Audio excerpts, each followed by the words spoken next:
तुम्हा आम्हाला महाराष्ट्रातल्या या जनतेला सगळ्यांना मिळून तरुण आणि तरुणींना नवीन येणाऱ्या लोकांना मुलांना हा भविष्यातला महाराष्ट्र घडवायचा आहे. हा तुम्ही आम्हीच घडवायचा आहे. सरकारवरती अवलंबून राहून होणार नाही. आणि म्हणून मी आज एक नवीन योजना तुमच्यासमोर आज आणतोय. 2006 साली याच व्यासपीठावरती इथे उभं राहून मी म्हटलं होतं की मी महाराष्ट्राचा विकास आराखडा आणीन, महाराष्ट्राची मी ब्ल्यूप्रिंट आणीन. मग एका पत्रकार परिषदेत मला एका पत्रकाराने विचारलं ती तुमची ब्ल्यू फिल्म कधी येणार आहे. तर मी म्हटलं की मी ती आणली असती तर बरं झालं असतं, त्यांनी किमान पाहिली तरी असती. पण त्या 2006 साली मी जेव्हा म्हटलं होतं मी महाराष्ट्राची ब्ल्यूप्रिंट आणीन, महाराष्ट्राचा विकास आराखडा आणीन, 2014ला आणला. 2006 ते 2014 महाराष्ट्रात जिथे जिथे मी गेलो, जिथे जिथे पत्रकार परिषदा झाल्या, सर्वजण कुत्सितपणे मला विचारायचे काय ते ब्ल्यूप्रिंटचं काय झालं, कुठपर्यंत आलं, ते विकास आराखड्याचं काय झालं, कुठपर्यंत आलं. प्रत्येक पत्रकार परिषदेमध्ये असताना, चालू असताना किंवा नंतर हे प्रश्न असायचेच. जेव्हा आणली 2014, आज 2026, या क्षणापर्यंत मला कुठच्या पत्रकारांनी प्रश्न विचारलेला नाही त्या ब्ल्यूप्रिंटमध्ये आहे काय, कारण वाचलीच नाही. त्याला वाचण्यात इंटरेस्ट नव्हता, हिणवण्यात होता. असो, पण तो काळ लोटला गेला. आज जवळपास त्याही गोष्टीला आज 12 वर्ष होऊन गेली. अनेक तज्ज्ञांना त्यावेळेला बरोबर घेतलं होतं, अनेक गोष्टी त्यामध्ये केल्या होत्या. गेल्या 10-12 वर्षामध्ये अनेक महाराष्ट्रही बदलला, खूप गोष्टी बदलल्या, विचारात महाराष्ट्र बदलला.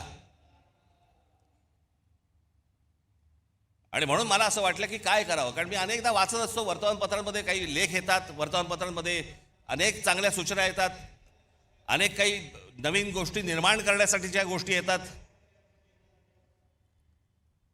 आणि मग विचार केला की या सगळ्या गोष्टींसाठी एक कुठेतरी आपल्याला एक प्लॅटफॉर्म उभा करायला लागेल. या महाराष्ट्रामधली लोक, महाराष्ट्राच्या बाहेरची कोणी, की महाराष्ट्रामध्ये नेमकं काय व्हायला पाहिजे, महाराष्ट्रामध्ये नेमकं काय घडलं पाहिजे, महाराष्ट्रात ते नेमकं घडलं ते कसं घडलं पाहिजे. अशा अनेक लोकांकडे अनेक योजना तयार आहेत, परंतु सांगायच्या कोणाला, मांडायच्या कोणाला. सरकार म्हणजे कोण, बोलायचं कोणाशी, मांडल्यानंतर सांगितल्यानंतर ते बघणार कोण आहे, आम्हाला उत्तर कधी मिळणार. आणि म्हणून या सगळ्या गोष्टींचा विचार करून मी एक नवीन वेबसाईट आत्ता महाराष्ट्राला मी आत्ता अर्पण करतोय, की ज्या वेबसाईटवरती तुम्ही येऊन तुमचे विचार, पण विचार जय महाराष्ट्र साहेब चालणार नाही साहेब, भावी मुख्यमंत्री तुम्हीच, डिलीट असल्या कुठच्याही गोष्टींना त्या याच्यावरती स्थान नाही. नवा विचार करा. या मोबाईलच्या जोखडातनं बाहेर या, या करमणुकीच्या गटारगंगेतनं बाहेर या. हा तुम्हा आम्हालाच महाराष्ट्र उभा करावा लागेल, हा तुम्हा आम्हालाच महाराष्ट्र वाचवावं लागेल. आणि याच्यासाठीचं म्हणून हे पहिलं पाऊल आहे. म्हणून आज तुमच्या समोर महाराष्ट्र नेक्स्ट, महाराष्ट्र पुढचा मी तुमच्या समोर उभा करतोय. आता दाखवा रे.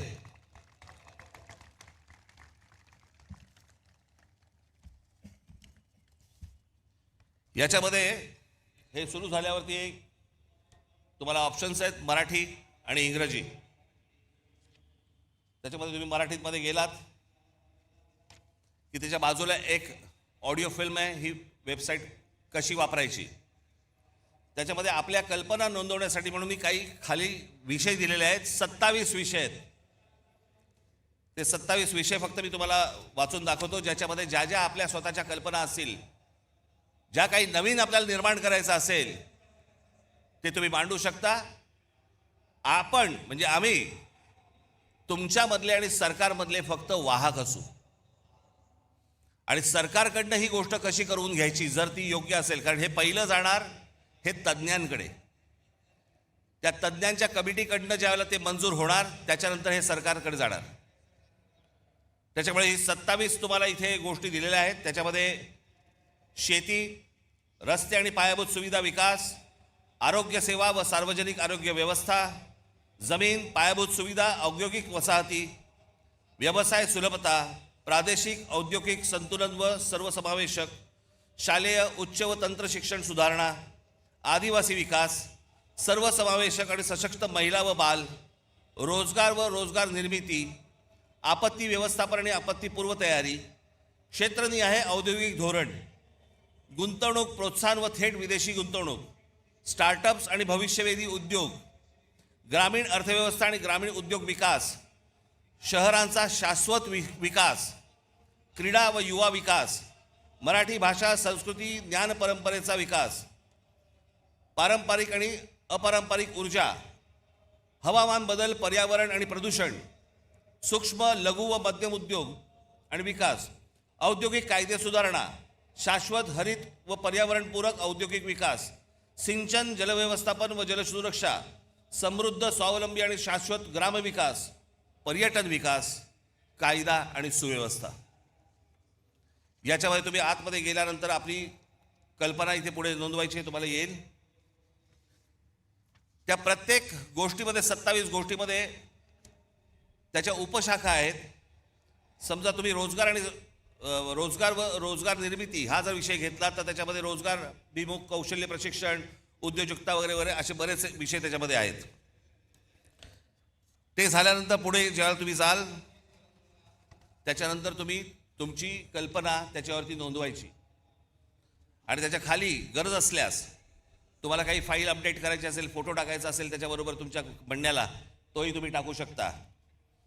त्याच्यानंतर तुम्ही पुढे गेलात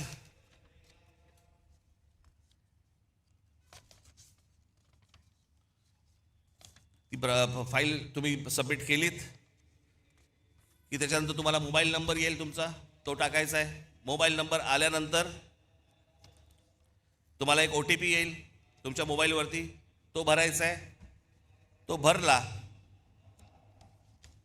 की तुमचं संपूर्ण नाव, पत्ता आणि सर्व माहिती याच्यावरती द्यायची आहे. एक तुम्हाला सांगतो सर्वांना, आज तुम्ही इथे आज जे ऐकत आहात ते ऐकत आहात, टेलिव्हिजनवरती जे ऐकत असतील, बघत असतील, त्यांनाही माझं सांगणं आहे, तुम्ही सांगेपर्यंत तुमचं नाव आणि पत्ता आणि मोबाईल नंबर हा सरकारला दिला जाणार नाही. उद्या तुमची कल्पना जर समजा आवडली आणि त्याची जर समजा अंमलबजावणी करायची ठरली आणि त्यांनी विचारलं हा माणूस कोण आहे, तुम्हाला विचारलं जाईल की तुमचं नाव आणि नंबर द्यायचं आहे का. त्याच्यामुळे ती गोष्ट गुपित राहील, पुढे जाणार नाही. त्याच्यानंतर ढकला. आज महाराष्ट्रामध्ये सगळ्याच गोष्टींची कमतरता आहे. कोणाला काही कळत नाही. जो येतोय कोणतरी येतो, नवा काहीतरी सांगतो, त्याच्याबरोबर कंत्राटदाराला कामं दिली जातात. आपलं ऑइल बाहेरून येतं, आपला गॅस बाहेरून येतो, आपल्याकडे अनेक गोष्टी बाहेरून येतात. मग आपल्याकडे एक काहीतरी टुणटुणं वाजवलं जातं. ते टुणटुणं आहे चांगलं पण वापरात येऊ शकत नाही आणि ते म्हणजे स्वदेशीचं. काय करायचं त्या स्वदेशीचं मला जरा सांगा. हा देश ज्याच्यावरती चालतो ते ऑइल पण तुमचं बाहेरून येतंय, तर काय करायचं. मग यासाठी म्हणून ही शहरं उभी करताना, जसं आज दुबई आहे, अबुधाबी आहे, अनेक देश आहेत की ज्यांनी बाहेरचे मेंदू आणले. आज संपूर्ण दुबई जी उभी आहे हे कोण करते, अरब करतायत. अमेरिकन लोक आहेत, ब्रिटिश लोक आहेत, फ्रेंच लोक आहेत, अनेक लोक आहेत. जगभरातल्या लोकांचे मेंदू आणले आणि त्यांनी त्यांचं एक देश, शहर उभं केलं. आमची शहरं का नाही उभी करतायत. आमच्या शहरांना उभं करण्यासाठी, आमच्याकडे चांगलं व्यवस्थापन होण्यासाठी, आमच्या भविष्यातल्या पिढ्यांना चांगलं आयुष्य जगण्यासाठी म्हणून आम्ही का नाही बाहेरून मेंदू आणत आहोत. कसली लाज वाटते. बाहेर जाऊन नुसते पैसे आणण्यापेक्षा बाहेर जाऊन जर मेंदू आणले तर ह्या महाराष्ट्राला उपयोगाचे आहेत. नुसते पैसे काय करायचे पैशांचं. ते पैसे टक्केवारीत संपणार, त्याने काहीही हाताला मिळणार नाही. आणि म्हणून मला असं वाटतं की आज सरकारकडनं आपण नुसते फक्त आशेने फक्त बघत राहायचं, हे काही मला आवडणारी गोष्ट नाही, मला ती आवडतही नाही आणि तुम्हालाही ती आवडता कामा नये. आणि म्हणून तुम्ही सगळेजण महाराष्ट्राचा विचार करायला लागा. तुमच्या ज्या कल्पना असतील, ज्या गोष्टी असतील, त्या या आत्ता वेबसाईटवरती मांडा. या महाराष्ट्राला आकार देण्याचा एक उत्तम कार्य हे आपल्या हातून घडो, जेणेकरून या महाराष्ट्रासाठी ज्यांनी ज्यांनी खस्ता खाल्लेल्या आहेत त्यांनाही वरती आनंद मिळेल की माझी सर्व लोक महाराष्ट्राची हे महाराष्ट्र वाचवतायत, जगवतायत. याच्यासाठी सगळेजण तुम्ही कामाला लागावं अशी एक आशा अपेक्षा बाळगतो आणि आज आपण सर्वांची मी रजा घेतो. धन्यवाद. जय हिंद, जय महाराष्ट्र.